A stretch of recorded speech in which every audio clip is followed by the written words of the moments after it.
ഇന്ത്യയും ഓസ്ട്രേലിയയും തമ്മിലുള്ള ബോർഡർ ഗവാസ്കർ ട്രോഫി ടെസ്റ്റ് പരമ്പര ക്ലൈമാക്സിലേക്ക് ഈ മാസം 26 മുതൽ മെൽബണിലാണ് ഇനി നാലാം ടെസ്റ്റ് നടക്കുന്നത്. ഇന്ത്യ വലിയ ആത്മവിശ്വാസത്തോടെയായിരിക്കും ഈ മത്സരത്തിന് ഇറങ്ങുക. കാരണം ഈ ടെസ്റ്റിൽ ഇന്ത്യ ജയിക്കാനുള്ള സാധ്യതയും കൂടുതലാണ്.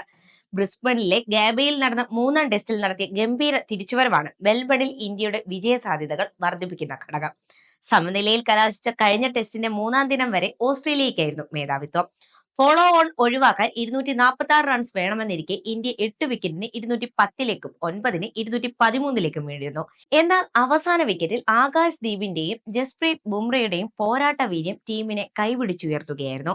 ഇതോടെ 260 റൺസ് നേടി ഫോളോ ഓൺ ഇന്ത്യ വേണ്ടെന്ന് വെക്കുകയും ചെയ്തു.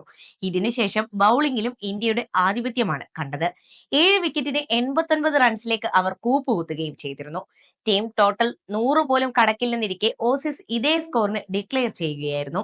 തുടർന്ന് 275 റൺസിന്റെ വിജയലക്ഷ്യമാണ് ഇന്ത്യക്ക് ഓസീസ് നൽകിയത്. 534 ഓവറുകളോടെ ബാക്കിയുണ്ടായിരുന്നു. ഇന്ത്യയെ സംബന്ധിച്ച് അസാധ്യമായ ലക്ഷ്യമായിരുന്നില്ല ഇത്. രണ്ടോ മൂന്നോ പേർ മികച്ച ഇന്നിംഗ്സുകൾ കളിച്ചാൽ പിന്തുടർന്ന് ജയിക്കാവുന്ന ടോട്ടലായിരുന്നു ഇത്. പക്ഷെ ഇന്ത്യ വിക്കറ്റ് നഷ്ടമില്ലാതെ 8 റൺസിൽ നിൽക്കെ മഴയെത്തുകയും തുടർന്ന് മത്സരം ഉപേക്ഷിക്കുകയുമായിരുന്നു. പരാജയത്തിന്റെ വക്കിൽ നിന്നാണ് ഈ തരത്തിലൊരു തിരിച്ചുവരവ് നടത്തിയ ഇന്ത്യ അവസ്മരണീയമായ വിജയത്തിനരികെ എത്തിയിരിക്കുന്നത്. ഈ പ്രകടനം നാലാം ടെസ്റ്റിൽ ടീമിന് വലിയ പ്രചോദനമാവുകയും ചെയ്യും.